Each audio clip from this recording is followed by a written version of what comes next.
Hi friends, இது எங்கள் வீட்டு கோலம். இது இன்னைக்கு நான் போட்டது ஸ்பெஷலாக. இப்போ நெக்ஸ்ட்டு நம்ம காம்பவுண்டில் யார் யார் என்னென்ன கோலம் போட்டிருக்கான்னு பார்ப்போம் வாங்க.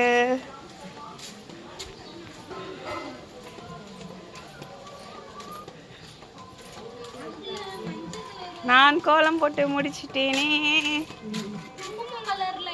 நெக்ஸ்ட் என்ன உங்கள் வீட்டில் கரும்பு ப்ளூ கலரில் இருக்கு? 2 பொங்க பானை பொங்கிருச்சு.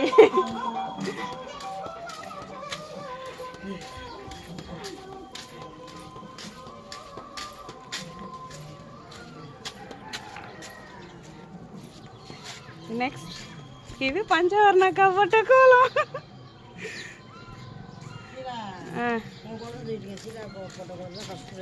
என்ன பண்ணிட்டு